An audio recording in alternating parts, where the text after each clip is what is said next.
Hey there. Today I'd like to talk about the way that the foreign policy elite in the United States has inserted itself into the fight against Donald Trump. In doing so, they both make the fight against Donald Trump weaker, and they're working really hard to guarantee that our wasteful, pointless policy of forever wars continues. I'm speaking, of course, about last week's Bountygate controversy.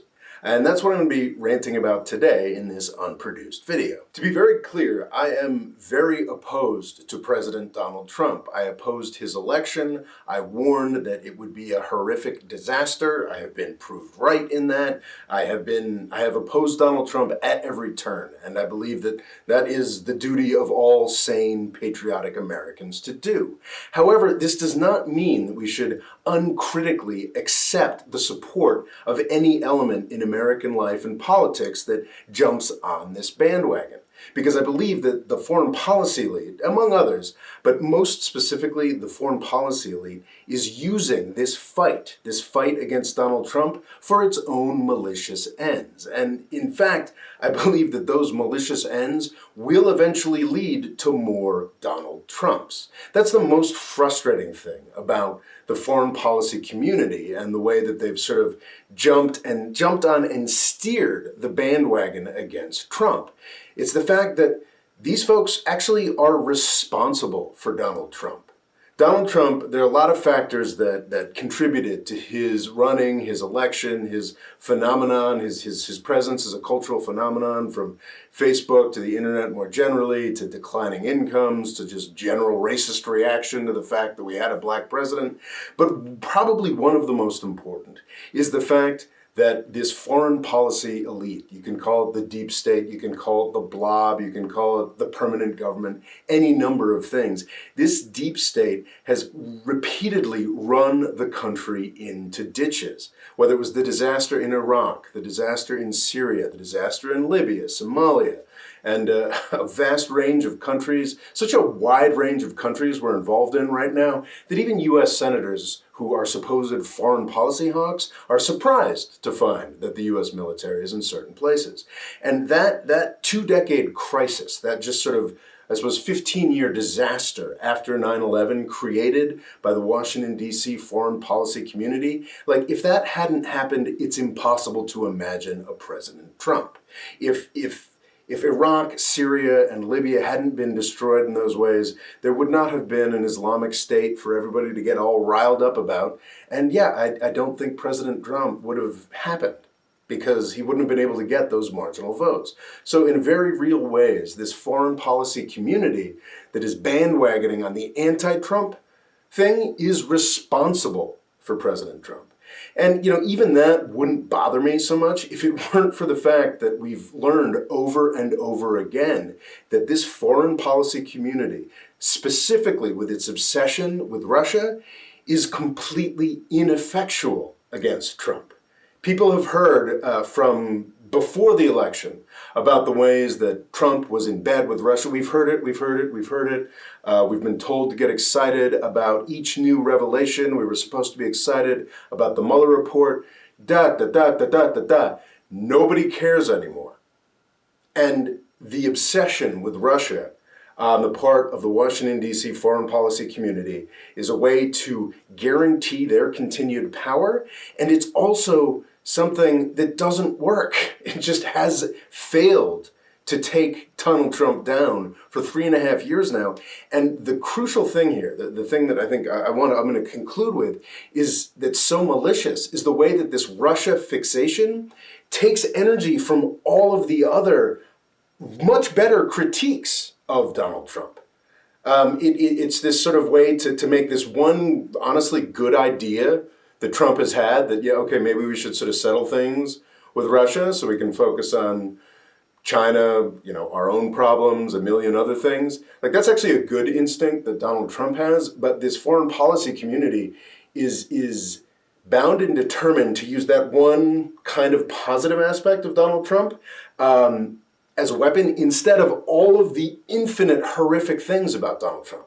So for 3 years, we've been focusing on Russia, Russia, Russia, not Trump's insane corruption, not the billion-dollar bribe that Jared Kushner got, not the fact that his companies and his friends are profiting and using the government as their personal till, not the fact that he's inflated the swamp. There are millions of things. His racism, his incapacity, his idiocy, his complete inability to do the job. We haven't been focusing on that for the past 3.5 years. We've been focusing on Russia, Russia, Russia.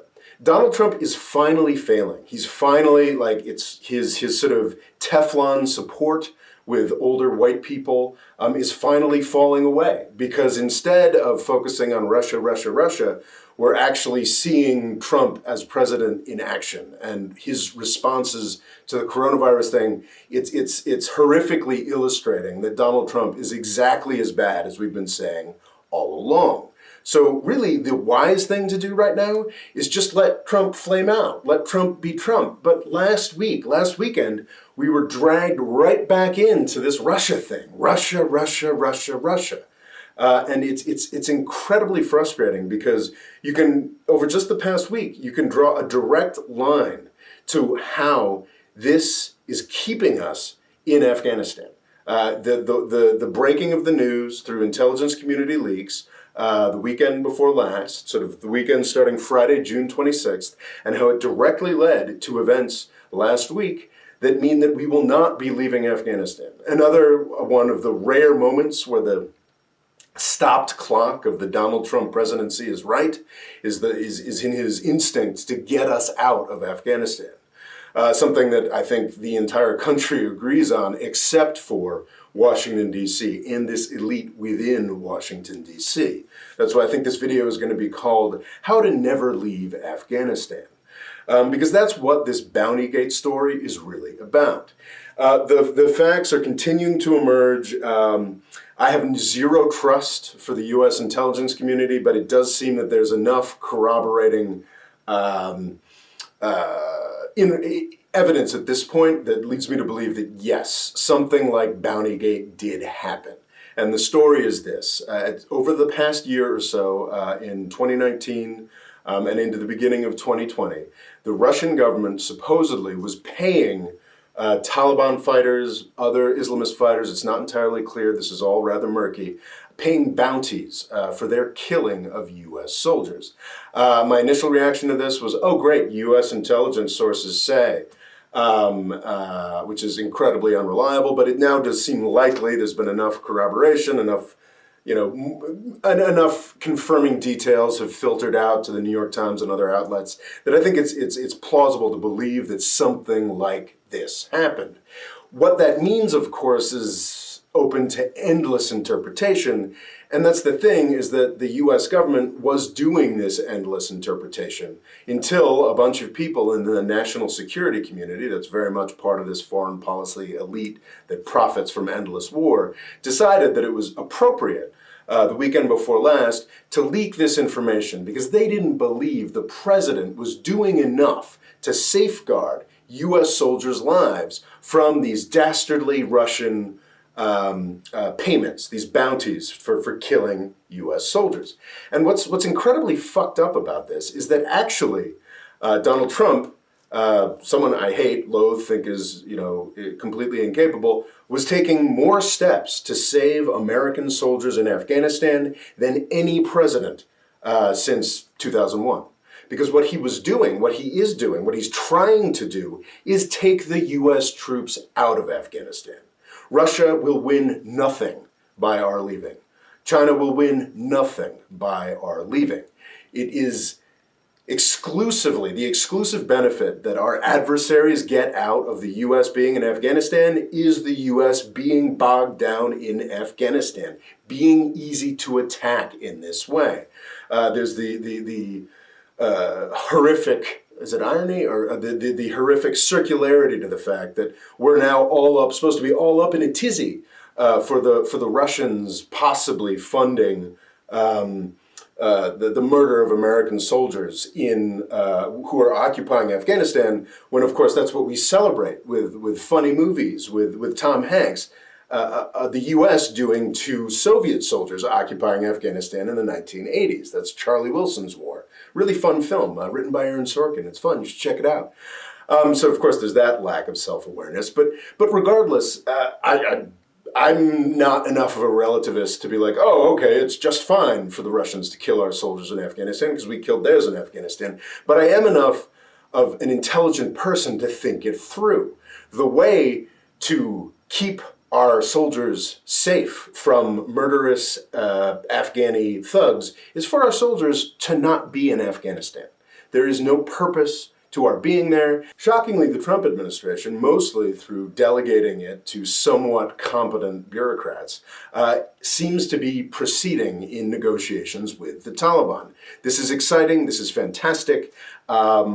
Actually getting us out of Afghanistan would be a tremendous victory. And this Bountygate story is a bomb thrown in the middle of it. It's a way to get everybody thinking, oh gosh, maybe we should stay there longer because the Russians are trying to move in on our guys there.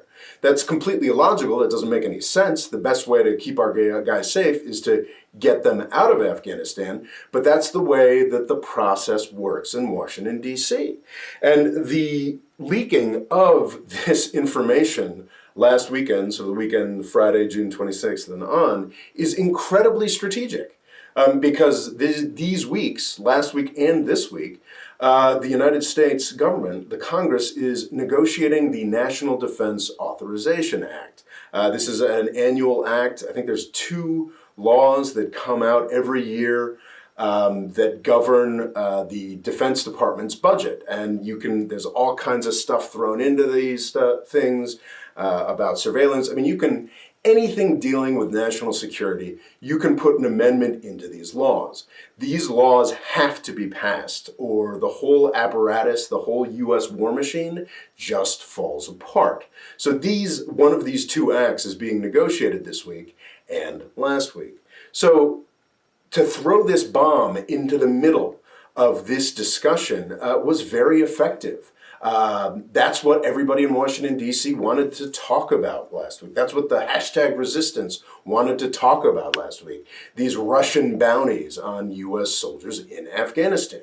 And that meant that all of a sudden that meant by the sick logic of Washington, D.C., that everyone had to seem super tough and had to look strong on Afghanistan. So we got an amendment to the NDAA essentially killing Trump's withdrawal from Afghanistan plan. He can't withdraw from Afghanistan. So I assume it applies to any president. According to this amendment, the NDAA has not yet been fully passed, so it's not guaranteed that this will be in there, but it's got the support of Republicans and Democrats. It passed the House Armed Services Committee, and I think it's already passed the House, and the amendment basically says that the president can't lower troop levels in Afghanistan below 8,000 U.S. service people until the Defense Department certifies that some horseshit like terrorism has been eradicated everywhere, or certifies that it's impossible that anybody in Afghanistan could ever do anything terroristic against the United States again, which is obviously a guarantee that a U.S. president can never withdraw from Afghanistan. So there's a through line, there's a direct connection to this Bountygate thing that we were all expected to care about, that all the Congress people were expected to have an opinion on, and to this barring of withdrawal from Afghanistan. It's pretty horrifying. There's an Intercept article on it that I'll put in the description. It's amazing. And we were all supposed to celebrate this. So on Twitter, I follow a whole range of people who oppose Trump, from leftists to very straightforward, never Trump Republican types to just sort of foreign policy establishment types. And everybody, this is all they were talking about, not this past weekend, but the weekend before. And this was all they were talking about in the 3 days. It was only a 3-day week, essentially, a 3 or 4 day week, essentially, in the United States. Last week because of the 4th of July holiday, which was observed on Friday. So it was a very brief week, and all anybody really was talking about related to fighting Trump was this Bountygate stuff.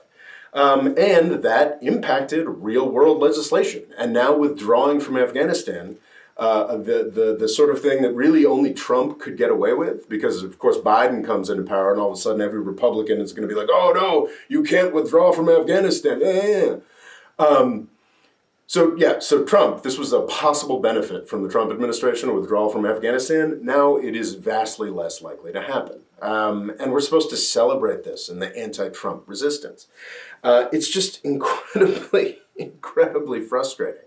And to really sort of take the cake, the New York Times article that dropped on this was, I think, Friday, June 26th. I think there may have been reports a couple days earlier. I'm not sure who scooped who or whatever. But that became the story of the weekend, and then it became the story of last week, July 1st, 2nd, 3rd. On Sunday, June 28th, and this is what I'm talking about with these foreign policy stories that are designed to keep wars going, taking oxygen away from more effective anti-Trump stories. On Sunday, June 28th at 7:39 a.m., Donald Trump retweeted a video of his supporters in a place called The Villages down in Florida. And supposedly, according to his handlers in the White House, he didn't actually look at the video. But this is what the video included. Racist! White power! Yes, there you go, white power. You hear that? Again, Donald Trump spoke of this approvingly. That is Donald Trump celebrating a bunch of old white people shouting, white power, white power. That should have been what we were talking about last week. That insane video that was reposted by the President of the United States on Sunday, June 28th, should have been what we spent the 4th of July weekend talking about. That should have been emphasized to everybody in this country. The president came out clearly and vocally as a white nationalist. Instead, we were all expected to spend more time thinking about Russia and Putin and it's just stuff that nobody cares about anymore. I think people would care more about the fact that our president came out as a white power nationalist. Instead, we are seeing the anti-Trump fight once again being hijacked by a bunch of foreign policy hawks. The agenda that they're serving here is, getting Trump out of office, but most importantly, keeping the wars going. We've got to stop letting this happen. It looks very likely now that Donald Trump will lose the election in November. There are no guarantees. We have to work hard to make this happen. But we also need to start thinking about how we're actually going to change the country in response to the Trump presidency. This whole foreign policy, never Trump, Lincoln project, sort of elite in the United States very much just wants to go back to right before Donald Trump, very much wants to go back to permanent war, and very much wants to ignore the fact that our system before 2016 produced the Trump presidency. We need much more real changes than just going back to October of 2016. Here endeth the rant. I think if I can get my internet down, I will be doing another one of those Patreon-only newscasts later on this week, probably on Thursday or Friday. So if you want to sign up for Patreon to get access to that, I'd be very grateful. It also, helps me eat. Anyway, thanks for watching. Please subscribe and have a great day.